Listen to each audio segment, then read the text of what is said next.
Thank you for having me today. It's a pleasure to be here. It's the first time I've presented at a chemistry conference like this, so I'm a chemical engineer as mentioned previously, so I do apologise if we go into too much depth with chemistry. I might have to ask on Steve to answer some of those questions.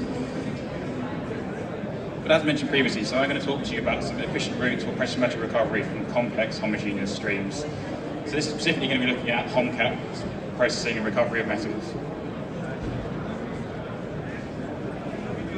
So I think a number of you here probably work in the HOMCAT manufacturing API markets. So these are the markets that we are particularly looking at to support in terms of precious metal recovery. So they're massive markets, probably $4.4 billion US dollars in 2020 and expected to grow to about $6.4 billion US dollars by 2026. So that's an annual rate of 6.4% growth. So it's a massive market that we're here to support. And these HOMCATs are used in multiple areas, so pharmaceuticals, fine chemicals, flavours and fragrance, agrochemicals, lots of specialty chemicals. For those of you who might be like myself as a chemical engineer and might not know what a HOMCAT is, essentially it's a liquid phase catalyst that is built around a metal species in the centre, so that'd be precious metal like platinum, palladium, iridium, ruthenium, with a number of ligands that form around it to form its... My deep apologies, Duncan. I'm being told that you're losing tolerance to this mic. apologies. I'll try it again, thank you. Can everyone hear me in the back now? Excellent, thank you. So yes, metal complexes with ligands around them to form a functional group which can then bind and react in organic chemical systems. So the beauty of them, I think, as sort of leading on from the flow chemistry's lecture I talked about earlier, is that there's much easier heat management with them because it's all liquid phase. As the reaction progresses, you can take the heat out of that liquid system much easier compared to traditional HOMCAT systems, or solid phase catalyzed systems. It's much easier to characterize the reaction because you aren't inhibited by that solid structure that's within that can vary residence time, there's variable functionality within that solid structure, and basically give you a variable mixture of products, and less characterized products that you might want as part of your processing. Highly selective and much higher activity again, because you haven't got that solid substrate. The precious metal is more active, more available for catalyzing the chemistry that you're working with. The main message I'm trying to get here is that it's a big market, it's a growing market, and it's one that a lot of people here today are potentially working in. And from that, what we're finding is that there's a large amount of HOMCAT materials that are being produced, waste streams potentially, which need to be processed, and that's where Mastermelt comes in. So we have multiple routes for processing that precious metal and HOMCAT containing that precious metal.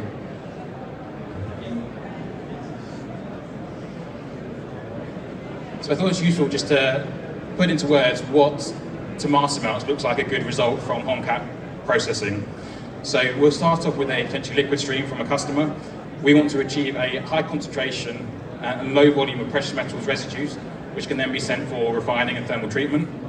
That final product needs to have low flammability, low toxicity, and free of deleterious elements. So that might be iridium, iodine or fluorine, things that could cause issues with downstream refining. And also the most important one, by using the methods that I'm going to present here, is giving us a way of separating the high-value precious metal from a potentially low-value stream such as a solvent, but a stream that still has an inherent value in its own right. So by doing that separation, you are able to recover and recycle both the metals and the process liquids themselves.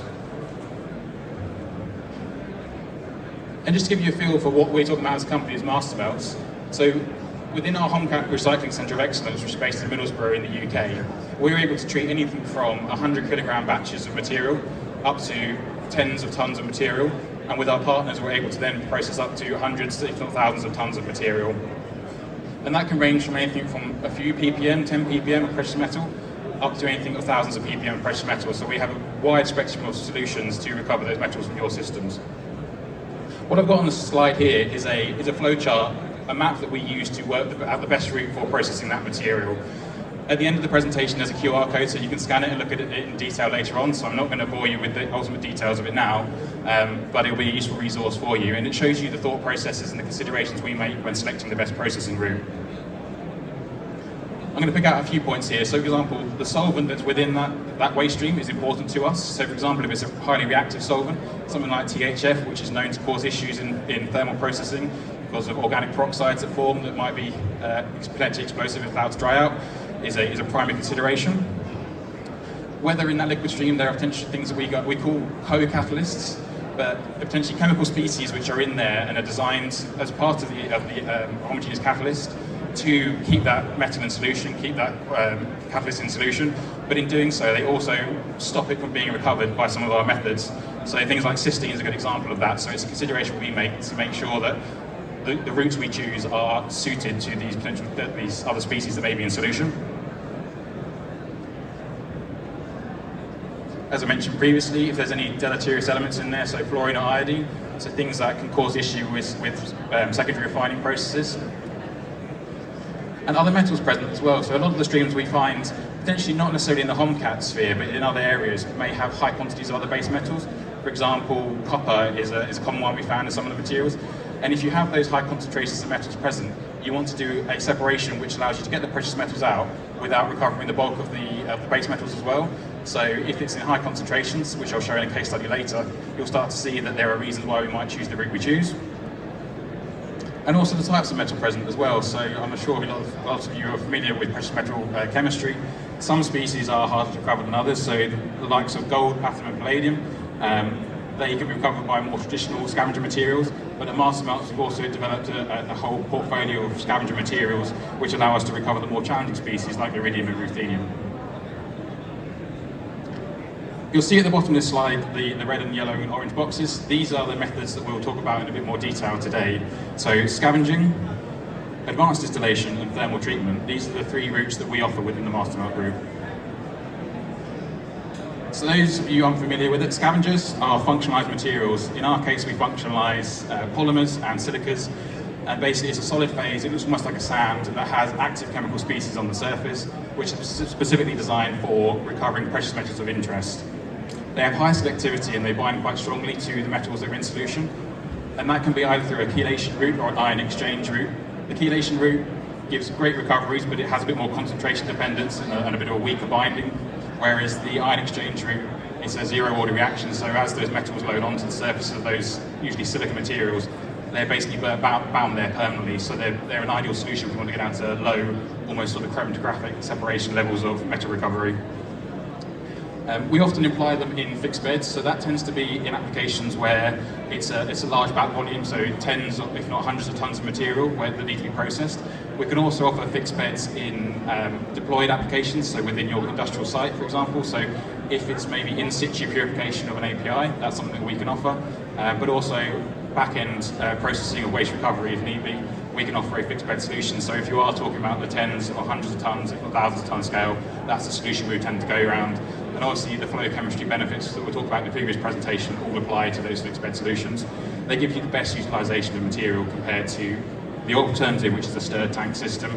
So that's more of a batch processing route where potentially you've got lower volumes, or your process works in such a way that you already operate in a batch environment with continuous stir tank reactors. Then we can do in situ addition of our scavenger materials to purify your product or process your waste in a batch environment. And as I say, we can offer on-site solutions, off-site solutions for those scavenger materials. A little case study here of a process that we've completed recently. So this is an example of how we use that flow diagram to work out the best routes or to guide the decision-making process. So in this case, it had 5 weight % copper and a high water content in the stream that we were processing. And obviously, if you've got a high water content, it tends to be less favoured to use a thermal route or distillation route because of the energy required to distill off that aqueous stream. It had a reasonable precious metal concentration, but not a high precious metal concentration, which meant we couldn't go straight to thermal treatment. We had to then go through this intermediate stage, which is a scavenging route. There was also particulates, agglomerates and precipitates in there, so it meant it was a very variable feed stream.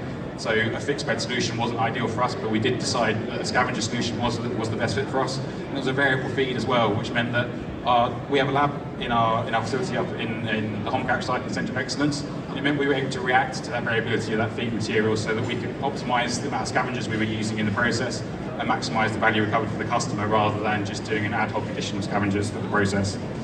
And the big one here was that copper concentration. The reason that meant that we couldn't go down the thermal route additionally, because if you were to distill off the liquid phase, you would end up with a high concentration of copper, so you'd have around 50 kilograms of copper to maybe 20 grams of precious metal, so it wasn't an ideal route, so hence we ended up on the scavenger route.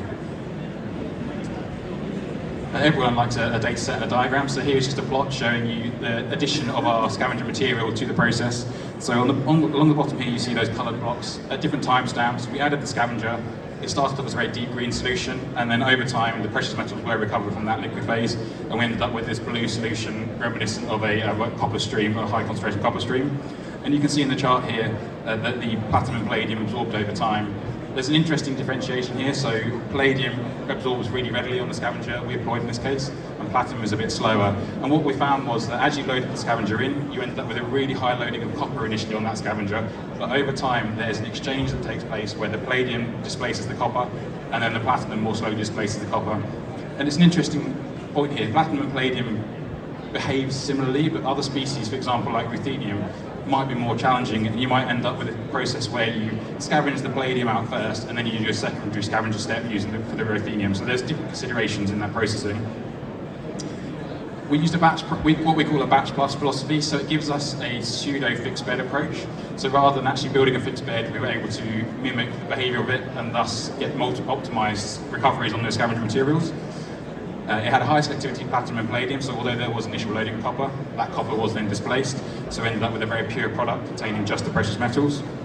And you can see we got the high recoveries, so we were at plus 95% recovery on both of those species.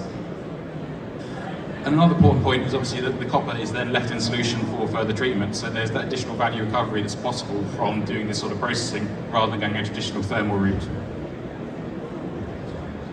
And here in the photo, you can see here, this is an example of the loaded scavenger.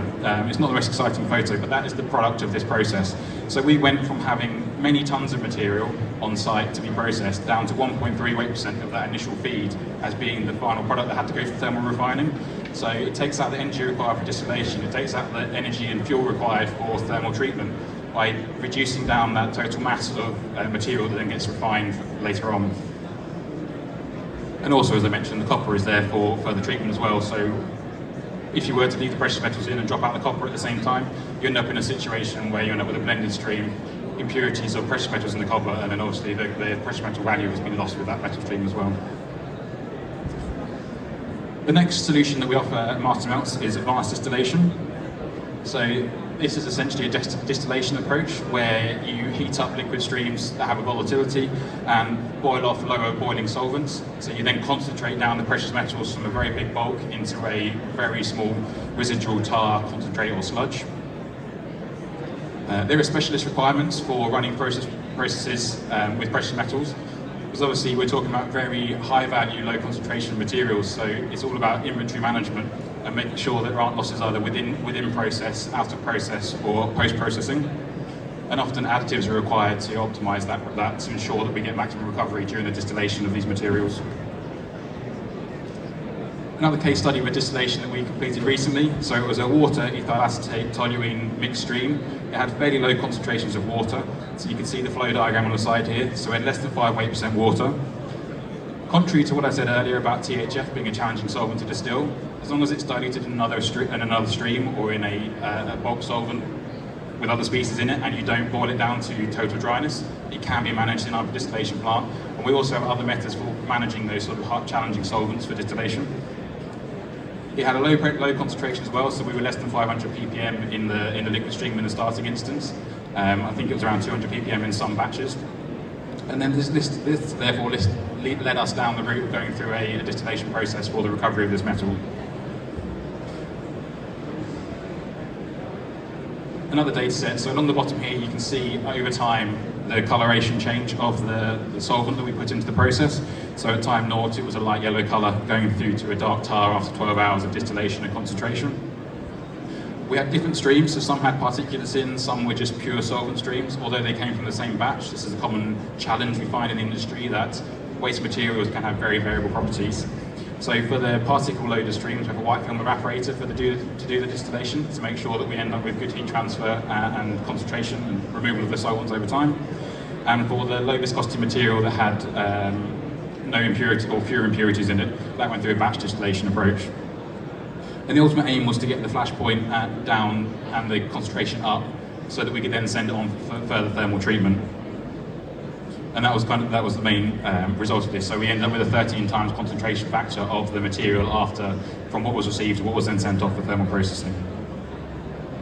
And that's an important point. So all of our routes feed back to that thermal processing route. So here, after we produced our tar, we then have to evaluate it again, what the final route is to dispose of that or to process that into its final residual ash for refining. And again, so at the end of this, we had a concentrated tar, low water content, high precious metal concentrations, no fluorine, no iodine, no other elements in there were of concern, which meant we could send it for advanced thermal treatment at our sister site, which is in Buxton in the UK. And again, we went from many tons of material received on site down to a 6 or 8% stream. So again, 94% of that material was processed, was removed, and that material is a solvent which can either be sent for, if it's a low-grade material, it can be sent used as fuel for somewhere like a cement factory, or if it's high-grade, it can be used as a value-add material such as a industrial solvent, or further purified through our fractionation and distillation systems to then produce a solvent stream which can be returned back to the original customer.